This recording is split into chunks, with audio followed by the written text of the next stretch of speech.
Assalamualaikum warahmatullahi wabarakatuh. Aksi nyata modul 1.4 Budaya Positif. Bagian kedua.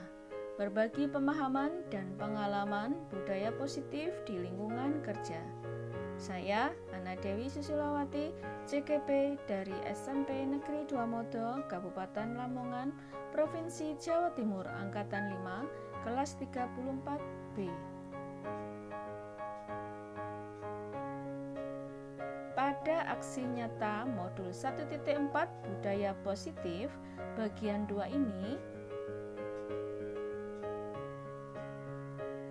membagikan pemahaman dan pengalaman positif berbagi dengan moda luring di lingkungan kerja SMP Negeri 2 Modo, Lamongan, Jawa Timur. Adapun sesi berbagi moda luring ini terbagi atas 4 sesi di dalamnya. 1. Sambutan dari kepala sekolah. 2. Penyampaian pemahaman dan pengalaman budaya positif. 3. Tanya jawab. 4. Refleksi dan evaluasi. Sosialisasi dan koordinasi dengan kepala sekolah dan sesama antar CGP dilakukan sebelum kegiatan. Untuk sesi pertama, sambutan dari kepala sekolah. Assalamualaikum warahmatullahi wabarakatuh. Alhamdulillahirabbil alamin. La haula wala quwata illa billahil rahman taufik serta hidayah sehingga bisa mengikuti yaitu program pengibasan aksi nyata berbagi yaitu budaya positif yang nanti akan dilaksanakan oleh calon guru penggerak. Mudah-mudahan kita diberikan kesehatan dan keselamatan oleh Allah Subhanahu wa taala. Amin. Kedua kalinya salawat serta salam tetap terlimpahkan kepada junjungan kita Nabi Muhammad sallallahu alaihi wasallam dengan ucapan Allahumma sholli ala sayyidina Muhammad wa ala ali sayyidina Muhammad. Bapak Ibu Dewan Guru SMP ini yaitu pengimbasan aksi nyata berbagi budaya positif di SMP Negeri 2 Modo. Di lembaga kami ini ada 3 dewan guru yang masuk dalam calon guru penggerak angkatan kelima yang diadakan sekarang ini. Yang pertama yaitu Bu Isparwati SPD MPD, kemudian yang kedua Bu Ana Dwi Susilawati SPD MPD, kemudian yang ketiga Bapak Agus Indrawanto SPD MPD. Dari ketiga guru ini merupakan yang terpilih sebagai calon guru penggerak. Mudah-mudahan ilmu yang didapat di CGP nanti bisa mengimbas kepada teman-teman semuanya Dewan Guru SMP Negeri 2 Modo, dan mudah-mudahan di angkatan berikutnya ada guru kami yang ikut lagi sebagai ini. Untuk kegiatan pengimbasan aksi nyata berbagi budaya positif pada pagi hari ini nanti saya serahkan semuanya kepada materinya kepada Bapak Ibu calon guru penggerak ini nanti disampaikan, dan mari kita ikuti semuanya jalannya penyampaian materi yang ada 6 materi tadi dibagi 3 guru yaitu Bu Isparwati dan Bu Ana Dewi Susilawati dan Pak Agus Indrawanto. Mudah-mudahan materi pada pagi hari ini bisa mengimbas pada teman-teman guru semuanya sehingga termotivasi untuk Bapak Tuan Guru untuk mengikuti calon guru penggerak angkatan berikutnya. Itu saja sambutan dari kami. Mudah-mudahan acara pada pagi hari ini mendapatkan ridho dari Allah Subhanahu wa taala, dan saya akhiri bila ada hidayah. Assalamualaikum warahmatullahi wabarakatuh.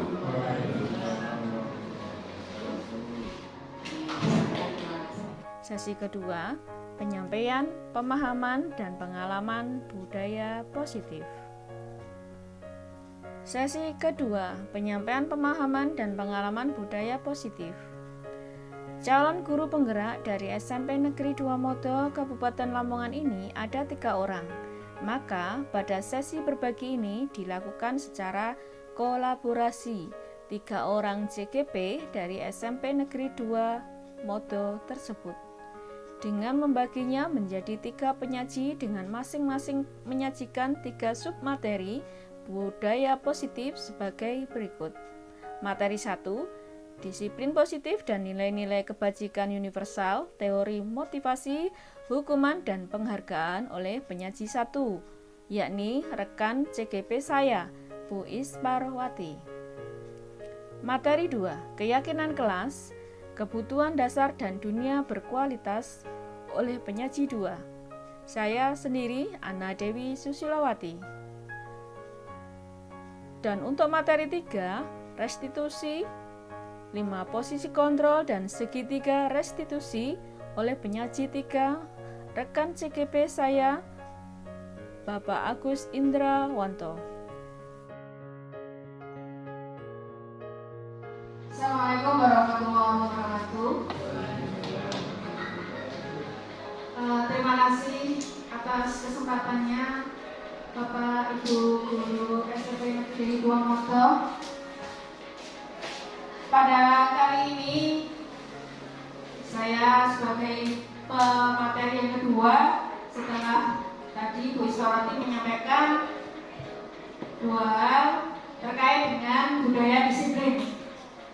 Saya hanya melanjutkan, saya kemudian melanjutkan yang nanti di mana yang saya lanjutkan ini 2 hal juga, yaitu keyakinan kelas dan kebutuhan dasar manusia. Dan nanti setelah saya dilanjut oleh teman kolaborator saya yaitu Pak Agus Indrawanto. Baiklah, untuk kesempatan yang diberikan ke saya terkait dengan keyakinan kelas. Keyakinan kelas yang selama ini Bapak Ibu guru semua sudah ketahui biasanya tidak berupa keyakinan kelas atau kalimatnya tidak keyakinan kelas, tapi peraturan kelas. Hal ini berubah, kita geser sedikit demi sedikit dan hari ini kita geser menjadi sebuah keyakinan. Kenapa keyakinan tidak peraturan lagi? Karena kita tahu bahwa peraturan hanya untuk dijalankan, tidak untuk disadari dari hati kita masing-masing. Ketika peraturan tidak perlu dilakukan, maka terjadi pelanggaran-pelanggaran atau kita indisipliner seperti itu. Dan langsung saja untuk keyakinan kelas, slide berikutnya. Seperti yang sudah disampaikan pada pemateri pertama bahwa mengapa tidak peraturan saja, mengapa harus kata keyakinan. Nah, dan sudah disampaikan tadi juga mengapa kita memiliki peraturan harus menggunakan helm bila mengendarai kendaraan roda 2. Tadi sudah juga disampaikan seperti itu. Nah, itu adalah sebuah peraturan yang mana endingnya peraturan itu terpaksa untuk dijalankan. Ada paksaan di dalamnya untuk menjalankan peraturan. Mulai dari sekarang kita coba bergeser menjadi sebuah keyakinan, di mana keyakinan inilah yang nantinya tidak kita merasa terpaksa di dalamnya untuk menjalankan, tetapi kita adalah dengan kesadaran. Tadi sudah Pak Soleh sampaikan alasannya kenapa kita pakai helm, karena biar aman. Tadi itu sudah salah satu tumbuh dalam diri Pak Soleh bahwa itu sebuah keyakinan bahwa nanti kalau tidak pakai helm jatuh, kepala terbentur, efeknya seperti itu. Itu sebuah keyakinan. Seumpama ada jawaban ya karena peraturan, karena aturan dari lalu lintas. Nah, itu nantinya kalau tidak ada polisi, tidak ada yang mengawasi, maka akan dilepas helmnya, bahkan tidak berhelm seperti itu. Ini untuk kasus saat mengendarai sepeda roda 2. Begitupun sama dengan keyakinan kelas. Kita buat peraturan di kelas, masuk jam sekian untuk menjadi sebuah peraturan.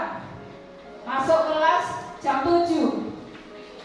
Kemudian untuk selanjutnya istirahat misalnya jam 10, masuk jam 10:15. Nah, itu semua adalah peraturan yang mana siswa-siswa kita atau peserta didik kita, khususnya di SMP Negeri 2 Modo, selama ini itu mungkin merasa terpaksa untuk menjalankannya. Oleh karenanya kita mulai bergeser ke sebuah keyakinan seperti itu. Yang tadi kita yaitu untuk sebuah keyakinan kelas itu kalau kita betul-betul jalankan itu luar biasa ya. Kita hanya membayangkan saja sungguh luar biasa, apalagi nanti mereka atau mengaplikasikannya. Tadi atau kemarin pun sudah saya coba, saya aplikasikan di kelas saya. Setiap kali pelajaran saya, awalnya saya mempelajari ini pun dalam keyakinan, dalam hati saya, apa bisa seperti itu. Tapi yakin pasti bisa. Dan di kelas yang sudah saya ajar pun sudah mulai saya terapkan untuk keyakinan kelas. Keyakinan kelas ini disepakati bersama-sama antara guru dan peserta didik atau siswa kita. Mereka menyampaikan apa saja yang menjadi kesepakatan kelas. Mulai ada yang hadir tepat waktu, kemudian ada yang ketika materi pelajaran tidak boleh makan, ada lagi yang ketika di kelas HP dimatikan. Tadi banyak sekali yang disampaikan oleh mereka. Jadi mereka memiliki kebebasan untuk menyampaikan gagasannya, menyampaikan unek-uneknya dengan melalui kesepakatan yang sebagai keyakinan kelas. Untuk peraturan, biasanya bahasa atau kalimat yang dipergunakan itu seperti ada nanti pada akhirnya adalah muncul konsekuensi atau hukuman. Yang contohnya bisa dilihat di slide-nya. Selalu mengembalikan buku ke tempatnya. Diubah menjadi sebuah keyakinan kelas tanggung jawab. Ya, seperti itu. Kemudian dilarang mengganggu orang lain menjadi menghormati orang lain. Semua ini butuh proses ke arah sana. Tidak semudah kita membalikkan telapak tangan. Karena selama ini kita sudah membuat peraturan-peraturan yang hanya sebagai peraturan yang memaksa. Kali ini kita harus bergeser mulai hari ini dan seterusnya kita bergeser menjadi sebuah keyakinan. Dan larangan-larangan, kalimat larangan-larangan kita ubah. Saya kemarin pun pertama kali mendapatkan ilmu ini, saya juga ya Allah, ternyata selama ini saya seperti itu. Jangan, isinya jangan ke sana, jangan. Ada kalimat jangan. Nah ini kalimat jangan ini yang harus sedikit demi sedikit harus saya hilangkan. Karena ternyata itu efeknya ke jangka panjang. Ya, jangan ramai. Jangan ramai, awas. Itu ternyata kalimat-kalimat seperti itu harus kita kurangi dan bahkan kita hilangkan. Selama ini saya sendiri seperti itu. Jadi setelah mendapatkan ilmu ini saya berusaha. Saya menjadi tertantang bagaimana saya bisa mengaplikasikannya di kelas-kelas saya, di sekolah saya, seperti itu. Kemudian mungkin langsung saja ya kita dilarang melakukan kekerasan. Ini misalkan ada temannya atau anak didik kita yang berkelahi, nah itu memang kita langsung otomatis jangan bertengkar. Nah itu kan susah ya. Memang semua itu berproses ya. Ternyata kita ubah kalimat itu, harus kita ubah ya. Hormati dia, tidak usah bertengkar. Nah, itu susah sekali untuk kita hilangkan jangan itu loh. Itu semua butuh proses dan kita Saya, Bu Is, Pak Agus, mulai kemarin sudah kita diskusi tentang ini, bagaimana kita mengawalnya, kita implementasikan di sekolah kita. Dan hari ini kita mensosialisasikannya di hari ini. Selanjutnya, Bu Is. Ya. Ternyata tadi sudah kita atau Bu Is selaku penyaji pertama sudah singgung hukuman itu ternyata juga memberikan efek yang ke depan atau jangka panjang. Mungkin pernah kita menghukum anak untuk lari, untuk jongkok dan seterusnya. Nah, ternyata itu juga memiliki efek yang ke depan yang luar biasa. Mereka justru tidak terbangun nilai-nilai kebajikan dalam diri mereka, ya. Sehingga dan penghargaan pun sama dengan reward. Ternyata reward itu justru mematikan kreativitas anak, ya. Jadi reward atau penghargaan itu ternyata mematikan potensi anak. Loh, kok bisa? Iya. Coba sekarang kalau anak kita sendiri di rumah, misalnya, kamu menghafal ini saya beri uang 10.000, misal. Nah berikutnya, hafalan ini tidak kita beri. Ternyata anak tidak mau. Nah ini efeknya berikutnya. Dan seterusnya. Berarti tidak ada kesadaran dalam diri atau tidak ada motivasi intrinsik yang hadir dalam diri anak. Nah ini kita mulai geser hal-hal seperti itu. Nah Bu, bagaimana cara untuk menghargai? Bagaimana untuk mengapresiasi mereka? Nah ini ilmu yang kita dapatkan ternyata dengan bagaimana ada caranya untuk mengapresiasi mereka, memberi penghargaan mereka. Anak-anak kita di rumah, di sekolah, tidak dengan cara-cara yang sudah kita gunakan selama ini, tetapi menggunakan cara-cara di mana anak sendirilah yang memunculkan apresiasi itu dan kita tinggal memotivasinya saja.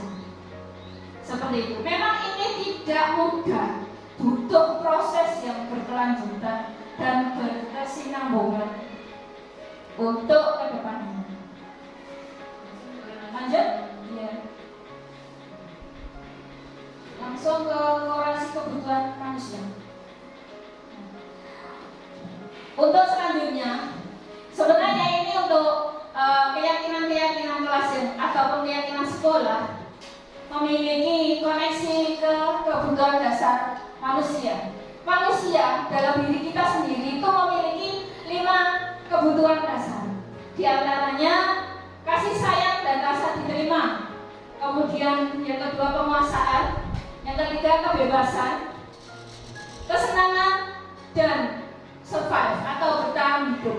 Semuanya memiliki 5 kebutuhan dasar di dalam dirinya masing-masing. Pertanyaannya, bagaimana kalau salah satu tidak terpenuhi? Misalnya, kebebasan. Bagaimana kalau kebebasan hidup kita tidak terpenuhi? Apa yang terjadi? Pasti akan berontak. Selain berontak, akan dilanggar seperti itu. Ya. Oleh karenanya dengan memahami 5 kebutuhan dasar tersebut, ini ada beberapa contoh dari kasus, beberapa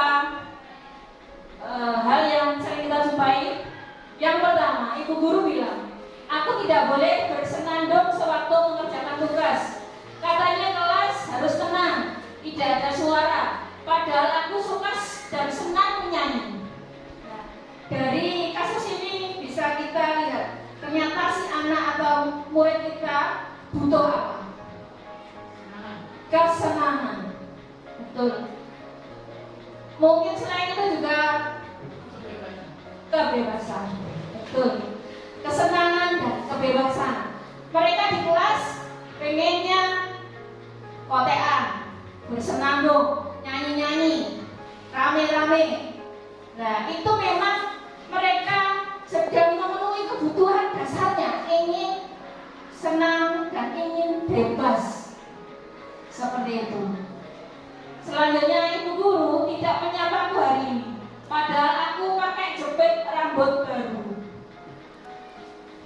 Ini kebutuhan apa? Kira-kira?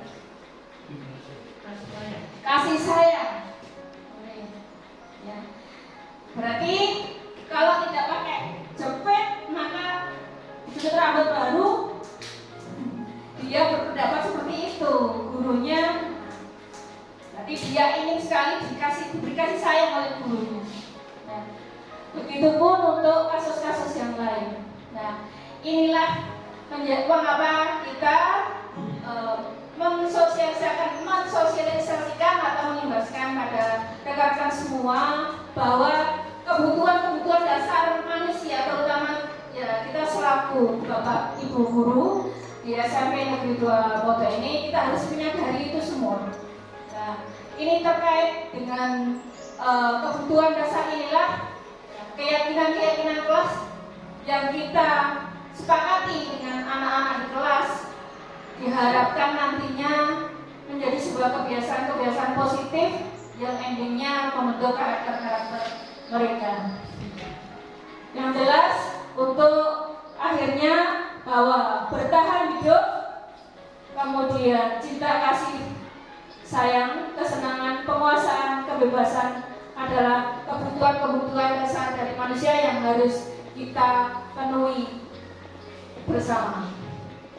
Demikian untuk presentasi dari materi saya, dan akan dilanjutkan oleh Bapak Agus Indrawanto untuk materi berikutnya, restitusi dan posisi kontrol,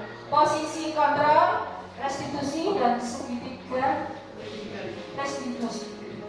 Barangkali cukup dari saya akhiri. Assalamualaikum warahmatullahi wabarakatuh. Sesi ketiga, tanya jawab. Bapak Ibu pemateri yang di depan yang saya hormati, serta rekan-rekan guru karyawan SMP Negeri 2 yang saya hormati, ada satu pertanyaan yang mungkin bisa saya sampaikan dan saya mohon untuk ditindaklanjuti dengan jawaban yang mungkin memuaskan bagi kita semua. Yang pertama, kita sangat kesulitan betul menerapkan disiplin di sini, terutama ketika anak di sekolah itu ada beberapa yang masih menunjukkan bahwa mereka tidak memasukkan baju sesuai seperti aturan yang ada atau tidak kerapian gitu. Dan ini Bapak Ibu guru yang lain juga sering mengingatkan, tapi anak-anak juga masih tetap seperti itu. Ada tadi sudah di materi, kita tidak boleh memberikan hukuman dan kita juga tidak boleh memberikan hadiah atau reward. Nah, mungkin tadi betul ini pengalaman tadi pagi yang saya terapkan ke anak, dan saya mohon untuk dikomentari atau dijawab apa yang sudah saya lakukan tadi itu menurut yang paradigma sekarang itu betul atau tidak. Tadi saya berbaik ketika mau sholat duha itu ada 3 anak yang bajunya tidak dimasukkan. Setelah selesai sholat dan bacaan surah Al-Fatihah, terus saya berdiri, anak-anak tolong diperhatikan, saya akan memberikan sebuah penghargaan, bukan penghargaan, saya akan memberikan pada anak yang berprestasi, sesuatu pada anak berprestasi. Mungkin di sini anak-anak mungkin ada pemantik, prestasinya Opo. Saya panggil ada Farel, ada Alvin, ada satunya siapa tadi? Alvin terus? Gilang Gali yang seperti biasa dan maksudnya. Anak-anak saya panggil, mereka kumpul di tengah musola. Terus inilah anak-anak yang sudah berprestasi di hari ini dan mereka juga sudah menunjukkan prestasi itu selama ini. Nah, kira-kira apa prestasinya? Anak-anak jawab, bajunya tidak dimasukkan, serba seperti itu. Bajunya tidak dimasukkan.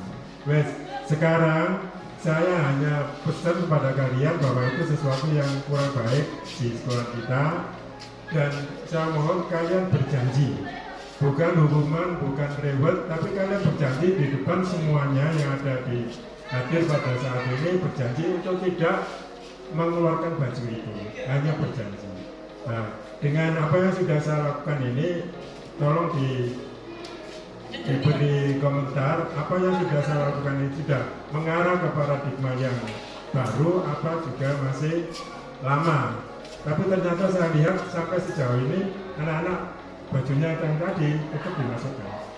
Itu. Terima kasih, mohon maaf. Wassalamualaikum warahmatullahi wabarakatuh. Masalah tadi kasus pagi-pagi itu tadi sudah disampaikan Bu Is bahwa berarti itu kita masih memposisikan diri sebagai penghukum meskipun kemasannya kelihatannya tidak menghukum.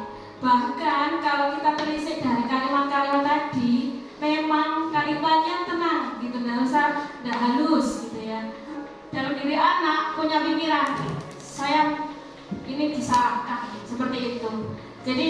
Jadi kita masih memposisikan diri sebagai penghukum. Dengan paradigma baru seperti ini kita akan belajar step by step yang kita harus lakukan. Ternyata hal-hal seperti itu, posisi 5 kontrol tadi sebagai penghukum, kemudian sebagai pembuat rasa bersalah, kemudian teman dan pemantau, itu semua adalah yang selama ini kita lakukan. Yang terakhir yang manajer ini, saya sendiri pun sama, masih dalam kategori 1-4 itu. Sehingga dengan saya memahami ini, ternyata juga saya berarti selama ini apa yang saya lakukan harus saya ubah, harus saya geser. Dan itu tidak bisa langsung, tahap bertahap. Dan saya pun di kelas mulai setelah dapat ilmu itu tadi, saya sudah mengurangi kalimat-kalimat larangan dengan mengancam dan kemudian menghukum langsung di depan kelas itu. Ternyata dampaknya psikisnya anak itu berjangka panjang. Itu yang kita pikirkan sekarang seperti itu. Barangkali Pak Agus mau menyampaikan menambahi. Salam dan bahagia dari kami untuk Bapak Ibu hebat yang ada di SMP Negeri 2 Modo. Tergerak, bergerak, dan menggerakkan. Assalamualaikum warahmatullahi wabarakatuh. Sesi keempat, refleksi dan evaluasi. Bahwa sesi berbagi atau pengimbasan modul 1.4 budaya positif ini, kami CGP dari SMP Negeri 2 Modo berjalan dengan baik, lancar dan sukses. Hasilnya, teman-teman sejawat di lembaga kami begitu sangat antusias untuk mengikuti pengimbasan tersebut. Mereka mulai ada pembaruan cara pandang dan mulai memahami paradigma baru budaya positif untuk sekolah yang berpihak kepada anak. Oleh karenanya, perlu adanya tindak lanjut dan kebijakan-kebijakan dari kepala sekolah selaku pimpinan lembaga. Selain itu, memfasilitasi rekan sejawat dalam menggali dan memperoleh ilmu serta wawasan terbaru dan terkini demi kemajuan Indonesia. Demikian aksi nyata bagian 2, berbagi pemahaman dan pengalaman budaya positif di lingkungan kerja SMP Negeri 2 Modo. Terima kasih. Guru penggerak, tergerak, bergerak, menggerakkan. Salam dan bahagia. Wassalamualaikum warahmatullahi wabarakatuh.